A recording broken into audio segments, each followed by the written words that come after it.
Great Basin Fire Potential Briefing this Tuesday morning, July 24th on the impact map. We will continue with a mix of wet and dry lightning getting a little bit wetter where you see this shaded area in the yellow both today, Thursday, and Friday. But the other concern up into the eastern Snake River plain will be increasing winds with low humidities in the teens. These are areas that did receive significant lightning and new starts in the past 36 to 48 hours, so a big concern here. Of course, parts of southern Idaho. Otherwise, the lightning will continue, although it will be gradually getting more moist across a larger portion of the area. But still new starts, and especially Friday, maybe on the northern outer fringes. Quite a bit of lightning in the past 24 hours. Here you can see across the mountains of central Idaho, a ton across a good portion of northwest Nevada and along the Utah-Nevada border into much of Utah. Some of the stuff on the southern and eastern flanks was a little bit wetter with higher humidity, but still should see significant new starts. Precipitation overall, some heavier cores, but overall still fairly light precipitation. A good dose of initial attack again today or the last 24 hours. New fire starts in the red, existing recent fires in the yellow. You can see what the concentration of largest new starts are here in northern Nevada and southern Idaho. Observed precipitation the past 14 days, we've been quite dry. We see here areas in the clear or the first shade of blue, just a few hundredths of an inch over the past 2 weeks. And in terms of normal, we are near 0 to 5% of normal. We see the dark brick red color.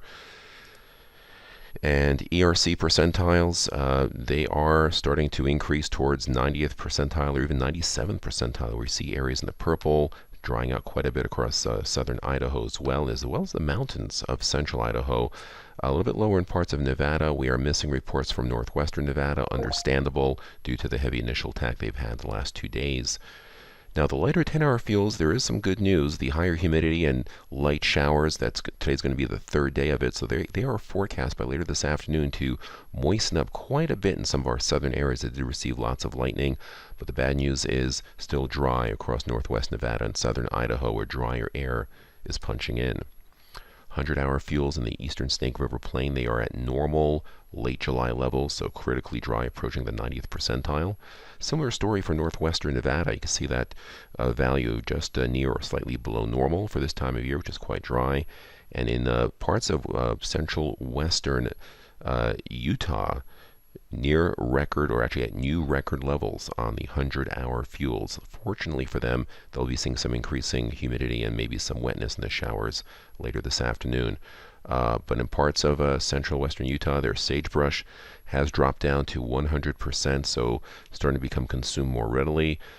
Slightly above normal live fuel moisture, but much closer to this time of year. So sagebrush is becoming more and more of a component of the fires, but still some dirty burns in parts of northern Nevada where the sagebrush is a little bit above normal.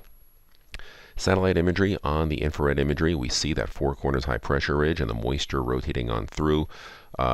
This is a trough of low pressure in our northern jet stream, and it's brushing the Pacific Northwest and will affect parts of southern and central Idaho with increasing winds and drier air as we go on through today. We'll see that.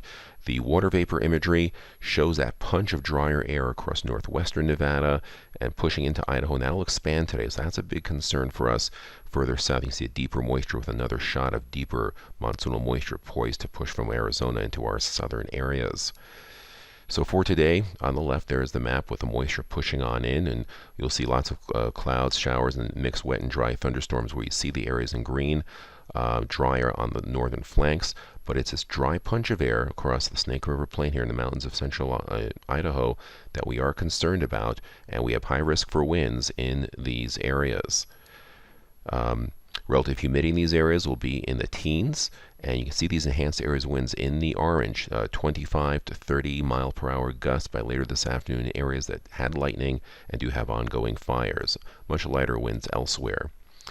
Now for tomorrow, under the high, this monsoonal moisture, it's almost semi-monsoonal now. There's no direct pull or connection to the subtropics from Mexico. It's just trapped under this high. So there'll be occasional lightning again, but not much movement with the storm. So they should produce higher humidities and somewhat better wetting rains where we see areas in the green, and that's why our fire potential has greened up quite a bit.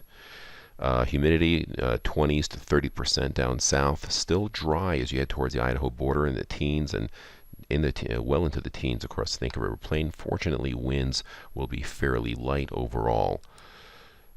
On Friday, similar story. There's moisture trap, but it's starting to become more sporadic. So there could be a mix of dry and wet lightning in some areas, especially in northern areas. Dry area punching in a little bit of increasing west-southwest wind gradient. You'll see that here. We can see gusts here in these dark green areas in the 20 to 25 mile per hour range during the peak heating hours. Similar story down south, but down south the humidity will be near 30%. But in northwestern Nevada, humidity dropping down into the low to mid-teens. 3-day precipitation totals starting to pick up a little bit. The darker shade of green, 1/10 to 1/4 inch. Locally higher amounts could approach 1/2 an inch in some spots, where you see the darker green and blue. Much lighter amounts to the north. So we go into Saturday, that moisture pretty much dissipates and gets pushed eastwards. High pressure builds in, drier air pushing in from California into western Nevada. And as we go into Sunday, you see that drying trend. High pressure recenters itself over Tonopah. Not quite the ideal location to transport monsoonal moisture, so we'll heat up, but we will also dry out as we go into Monday and Tuesday. You see our PSAs, many more drying out into the yellow and brown. The greens have basically disappeared for the most part. Some subtropical moisture starting to get gathering, but drier air and breezy conditions will make any existing fires possibly problematic along with new starts. 7-day total accumulation of precipitation. Most of this will be in the first 3 or 4 days.